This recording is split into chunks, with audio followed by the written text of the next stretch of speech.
Dad, please leave. I don't want you here at my wedding. Just go. If my being here makes you ashamed of me, I'll leave. But remember, sweetheart, I came because I loved you. The worst thing a father can hear is not, "I hate you." It is, "You mean nothing to me." I heard those words from my own daughter. At her wedding, in front of more than 200 guests, she looked me straight in the eyes, smiled for the cameras, and told me that I was embarrassing her. Then she pointed toward the exit. "Dad, this is my wedding. Please leave before you ruin it." I had spent 30 years believing that everything I did was for her. I had worked nights. I had skipped vacations. I had sold the house I loved. I had quietly paid bills she never knew existed. And that morning, I had even delivered the final payment for the wedding venue. But apparently I was still a nobody. So I stood up. I picked up my old coat, and I walked away without arguing. What my daughter didn't know was that the man she had just thrown out of her wedding had spent the previous 25 years building something nobody in that ballroom knew existed. And 40 minutes later, when the CEO of the company she thought was sponsoring the wedding walked onto the stage, Vengeful Patriarch page 2, he didn't congratulate the bride. He didn't shake the groom's hand. He looked directly at me, and in front of everyone he said 6 words that changed the entire room. "Sir, I have been waiting for you." The music stopped. My daughter froze. Her new husband turned white, and the man standing beside the CEO whispered, "Wait, you know him?" The CEO smiled. "I don't just know him." Then he turned toward the audience. "He built the company." That was the moment my daughter realized her father wasn't the nobody she thought he was. But that wasn't even the biggest secret, because the company wasn't the only thing I had kept from her. And by the end of that night, she would discover exactly why I had hidden everything my name is Daniel Mercer. And this is the story of the day my daughter humiliated me, and accidentally revealed the truth about the father she never bothered to know. Part 1, the father she was ashamed of, my wife Margaret, died 11 years before my daughter's wedding. Cancer. 3 years of hospitals, chemotherapy, bad news, tiny moments of hope, and nights when I sat beside her bed, pretending I wasn't terrified. Our daughter Emily was 22 when her mother died. She was old enough to understand death, but young enough to blame someone for it. And somehow, that someone became me. After the funeral, Emily stopped talking to me the way she used to. She became distant. She started spending more time with people from college. Then she met Ryan. Ryan came from a wealthy family. His father owned several luxury car dealerships across 3 states. His mother hosted charity galas. They lived in a house with 12-foot ceilings, a heated driveway, and a kitchen bigger than the entire first floor of my home. I didn't dislike Ryan. That was the problem. I tried to like him. I invited him to dinner. I asked him about school. I listened when he talked about business. But I noticed something early. Ryan never asked questions about me. Not once. He knew I was an engineer. He knew I had worked for a technology company for years. But as far as he was concerned, I was just an employee. A middle-aged widower who drove an old sedan and wore the same 3 jackets. Emily slowly adopted that view. At first it was subtle. "Dad, you should dress better. Dad, why do you still live in this neighborhood? Dad, people notice things." Then it became direct. "Dad, don't talk about work around Ryan's parents. Dad, please don't tell them how much you make. Dad, they might think we're struggling." The irony was that we weren't struggling. Not even close. I simply didn't live like a rich man. I'd never wanted to. My wife and I had made a promise years earlier. If we ever became wealthy, we would make sure our daughter understood that money was a tool, not an identity. After Margaret died, I kept that promise. I never told Emily how much money I had. I never told her about the company, and I certainly never told her about the shares, because I wanted one thing from her. I wanted to know whether she loved me or the life I could provide. For years I got my answer, and it hurt. When Emily got engaged, she called me on a Tuesday night. "Dad, we're getting married." I smiled. "I know. Your mother would have been so happy." There was a pause. Then she said, "We need help with the wedding." I didn't hesitate. "How much?" She gave me a number. Paid it. Then another expense came. I paid that too. Venue, catering, flowers, photography, security. a private room for the rehearsal dinner. I quietly covered more than $80,000. Emily thanked me, but she never asked where the money came from. She assumed I was borrowing it. She assumed I was draining retirement savings. She assumed I was selling things. I let her believe it, because I wanted to see how far she would go. I didn't know then that the answer would break my heart. The wedding was held at the Sterling Grand Hotel. It was one of those places where the lobby smelled like expensive flowers and nobody spoke above a whisper. Crystal chandeliers, marble floors, a massive staircase, white roses everywhere. Emily wanted everything perfect, and she got it. The morning of the wedding, I arrived early. I walked through the ballroom while workers adjusted the lighting. There were 234 guests. I remember the number because I counted the chairs. I saw Emily's name printed in gold letters on the welcome sign. Emily Mercer. I stood there for a moment. My little girl. The child who once fell asleep on my chest during thunderstorms. The child who used to run to the front door when I came home. Now she was getting married. I was proud. I was nervous. And I was carrying a secret that would soon explode. At about 5:30 I saw Emily. She was beautiful. For 1 second I forgot everything. I smiled. She looked at me. Then her smile disappeared. Dad, what are you wearing? I looked down. Black suit, white shirt, simple tie. What? This is a formal wedding. I thought this was formal. She sighed. Never mind. Then she leaned closer. Dad, Ryan's parents are here. I know. Please don't embarrass me. That sentence stayed with me. Emily, I'm your father. I know. Then why would I embarrass you? She looked away. Just keep things simple tonight. I should have walked away. Instead, I said, Are you happy? She didn't answer immediately. Then she said, Yes. But she wouldn't look at me. That was when I knew something was wrong. At the reception, everything went perfectly. The speeches started. Ryan's father spoke first. He talked about family, success, tradition. Then he made a joke. Ryan has always known how to pick winners. Everyone laughed. I didn't. Ryan's mother raised her glass. To the beautiful couple, and to joining 2 wonderful families. I looked at Emily. She smiled, but not at me. She smiled at them. Then dinner arrived, and that's when things changed. A man named Victor Hale walked into the ballroom. I hadn't seen him in more than 10 years. He was the CEO of Meridian Dynamics. At least, that's what everyone thought. Victor saw me immediately. He stopped. For a second, his expression changed completely. Then he smiled. I gave him a tiny shake of my head. Not here, not tonight. He understood. Or at least I thought he did. Because 20 minutes later, Emily walked toward my table. She was angry. Dad? I looked up. What happened? You need to leave. The room suddenly felt quiet. I glanced around. Why? Because you are making this uncomfortable. How? People are asking who you are. I laughed softly. Who I am? She lowered her voice. Dad, you're acting like you belong here. That sentence hurt more than she could possibly understand. I stood. Emily, this is your wedding. Yes. And I paid for most of it. Her face tightened.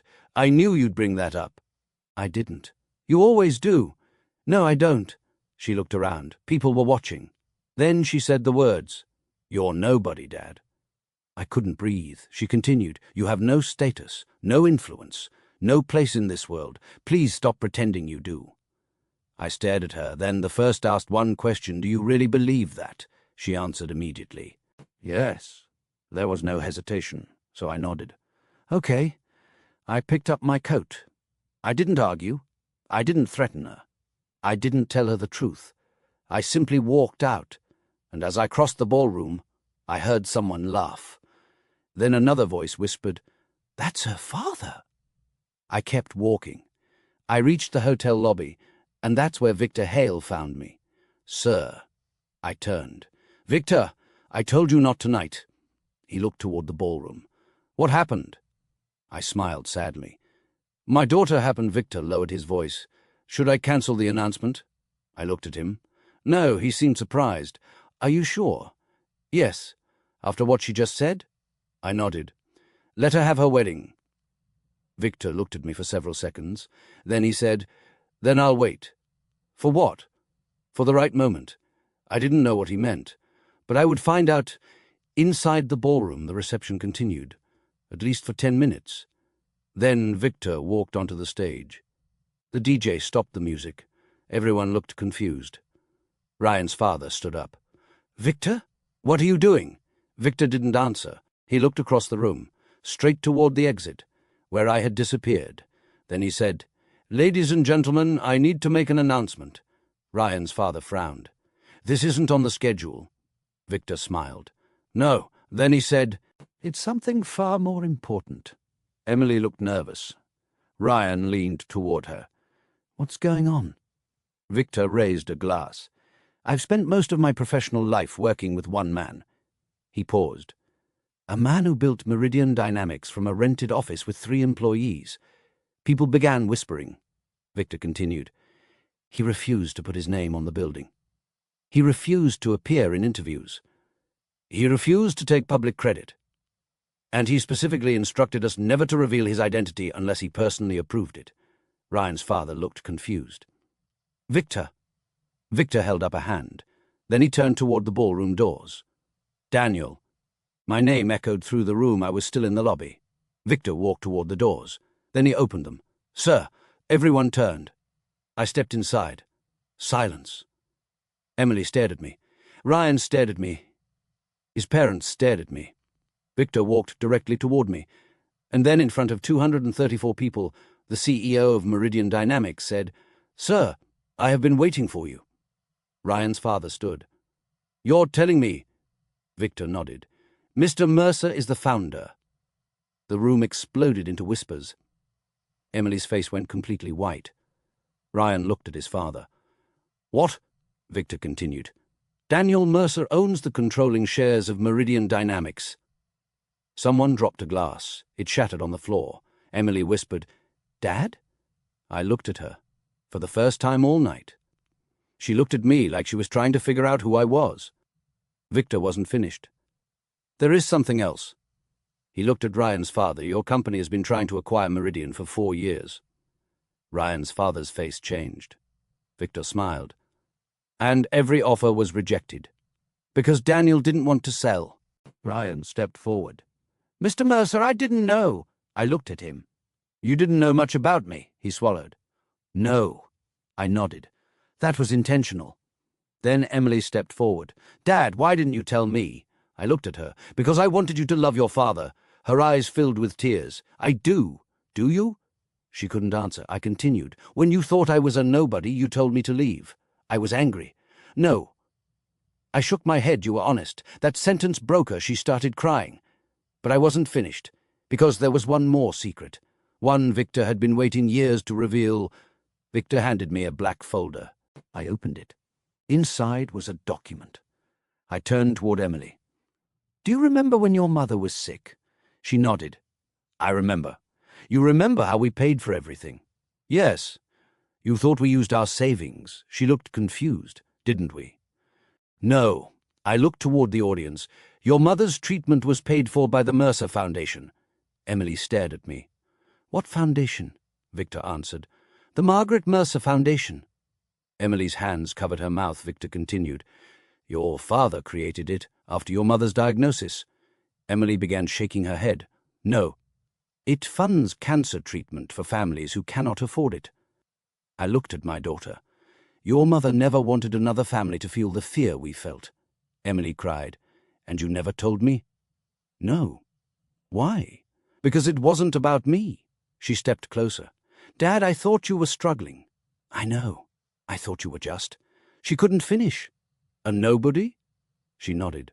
I closed the folder. "That's why I never told you." Ryan's father suddenly spoke. "So you're the Mercer Foundation donor?" I looked at him. "You know about it?" He looked nervous. "Everyone in the business community knows about it." Victor said, "He just doesn't know the donor is Daniel." Then Ryan's mother stepped forward. "Why would you hide all this?" I answered calmly. "Because wealth attracts the wrong kind of love." Nobody spoke. Then I looked at Ryan. "You married my daughter because you love her, yes?" "Good. Because if you married her for money—" I paused. "You just made the biggest mistake of your life." Ryan's father became furious. Are you threatening my son? No, I smiled. I'm warning him. Then Victor placed another document on the table. Daniel, there's something else. I looked at him. What? He whispered. We found the transfer. My stomach tightened. What transfer? Victor looked toward Ryan's father. The one we discussed last week.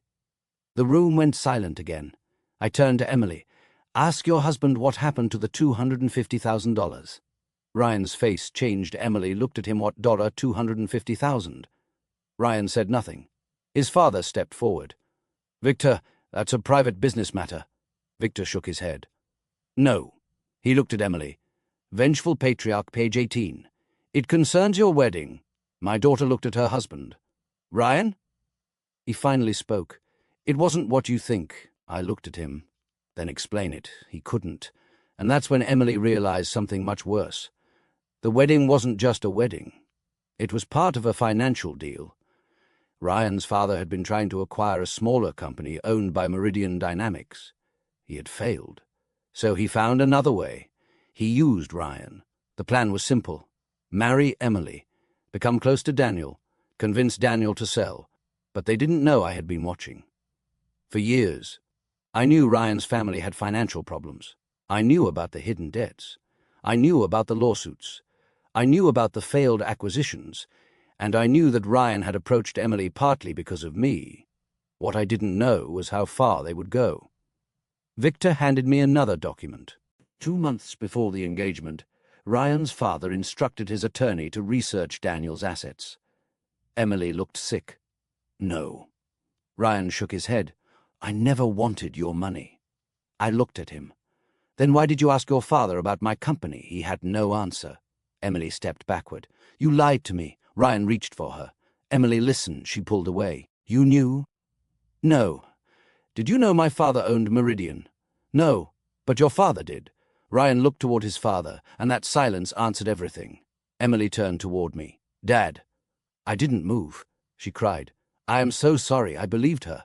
But forgiveness is not the same thing as trust. And trust takes years to build. Sometimes one sentence can destroy it in seconds. I want you to understand something. I didn't build Meridian Dynamics to become rich. I built it because my wife and I were broke. When Margaret and I were newly married, we lived in a one-bedroom apartment above a laundromat. The walls shook every time the machines downstairs started. We had one car. It barely worked. There were weeks when we counted groceries. But Margaret always believed I could build something. One night she put her hand on my shoulder and said, Daniel, don't build something that makes you rich. I laughed. What should I build? Something that makes you impossible to destroy. I never forgot that. So I built, I worked, I failed, I borrowed money, I slept in the office, I lost investors, I almost lost the company. Then one day everything changed. A small contract became a major contract became an acquisition became an international company, and suddenly people wanted to know who I was. I refused. I wanted to be a father. Not a celebrity, not a billionaire, not a name on a building, a father. When Margaret died, I almost sold everything. Then I remembered her words, build something impossible to destroy, so I kept going, and I created the foundation in her name. That became more important to me than the company. Every year the foundation helped thousands of families, and Emily knew none of it. Because I didn't want her growing up believing she was special because of money. I wanted her to know she was special because she was my daughter. Maybe I made a mistake. Maybe I hid too much. But I never stopped loving her. The ballroom had gone silent. Emily was crying. Ryan was standing alone. His parents were arguing quietly, and Victor was waiting. Then I looked at my daughter. Emily, there is one last thing. She wiped her tears. What? I handed her an envelope. She looked at it. What is this? Your mother's letter. Her hands trembled. Mom wrote this. Yes, before she died. Emily opened it. I watched her read. Her face changed with every line. Then she looked up. What did she say? I answered. She said that if you ever forgot who you were, I should remind you. Emily started crying harder. She wrote that she was proud of you. Me? Yes. She said you had a good heart. Emily covered her mouth. She said that one day you might become successful. Then I smiled. She was wrong. Emily looked confused. She didn't know you would become stronger than successful, Emily cried. But she also warned me about something. What? I looked directly at my daughter. She said never to give you everything too early. Why? Because she wanted you to build your own life. Emily looked at the envelope. And now? I said, now I know you can. She nodded slowly. Then I turned toward Victor. Cancel the transfer. Victor nodded. Ryan's father stepped forward. You can't do that. I looked at him. Watch me. Victor smiled. The acquisition is officially dead. Ryan's father went pale, but then something unexpected happened. Ryan walked toward me. He looked ashamed. Mr. Mercer, I waited. I don't deserve your forgiveness. No, he nodded. But I love Emily. I looked at my daughter, then back at him. If you love her, prove it without my money. He nodded. I will. Then you have my respect, not my trust, not yet, but my respect. The wedding had effectively ended. Guests were leaving. The band was packing up. The flowers were still beautiful, but nobody cared about the decorations anymore. Emily came to me. Dad? Yes. Can I ask you something? Of course. Did you really mean it when you said you were nobody? I smiled. No. Then why did you leave? Because I wanted you to have a choice. What choice? To decide whether you wanted your father or my money. She started crying again. And what if I choose you? I looked at her. Then you'll have to accept that I'm still the same man. The man who drives the old car. Yes. The man who eats at the same diner? Yes. The man who doesn't care what anyone thinks. I smiled. That man. She laughed through her tears. I missed you. I hugged her. For the first time in years, she hugged me back like a child. Not a wealthy man's daughter, not the bride of a rich family, just my little girl. And I realized something. The greatest revenge isn't making people regret underestimating you. It's becoming so secure in who you are that their opinion no longer controls you. But the story wasn't over. Because 6 months later, I received a letter from Ryan. It contained one sentence. I finally understand why you never told Emily about the company. Underneath it was another sentence. She needed a father, not a fortune. I kept that letter, because he finally understood, and Emily, she changed. Not overnight, but slowly. She started visiting. She started asking questions. She wanted to know about her mother. She wanted to know about the company. She wanted to know why I had lived so quietly. And one night, she asked me something I will never forget. Dad, why didn't you ever tell me you were rich? I looked at her. Because I wanted you to be rich in things money can't buy. She smiled. Like what? Character, family, courage. And forgiveness? I nodded. Especially forgiveness. A year after the wedding, Emily visited me on a Sunday afternoon. She brought coffee. We sat on the porch. No security, no luxury cars, no CEOs, no business deals. Just father and daughter. She looked at me and said, Dad, I used to think you were a nobody. I smiled. I know. I was wrong. No. She looked surprised. I continued. You were young. I hurt you. Yes. I humiliated you. Yes. I chose people because I thought they had status. Yes. She looked down. And you still love me, I answered immediately. Always. She started crying. But you don't trust me like before. I shook my head. Trust isn't something I give you because you're my daughter. She looked at me. Then how do I earn it? I smiled. By becoming the person your mother believed you could be. She nodded. Then she asked, Will you ever forgive me? I looked at her. I already did, she cried, and that was the real ending. Not the CEO, not the company, not the money, not the shocked guests. The real ending was a father finally hearing his daughter say, I see you now, and sometimes that's worth more than everything you could ever build. So if someone has ever underestimated you, remember this, you don't have to announce your worth. You don't have to prove your success. You don't have to show everyone your bank account. Sometimes the strongest move you can make is to stay quiet, keep building, keep your character, keep your promises, and let time reveal the truth. Because people may judge the coat you wear, the car you drive, the house you live in, the job title on your business card, but none of those things determine your value. And sometimes, the person everyone calls a nobody is the person quietly holding the keys to the entire room. Daniel didn't walk into that wedding trying to expose anyone. He walked in as a father. He left as the same father.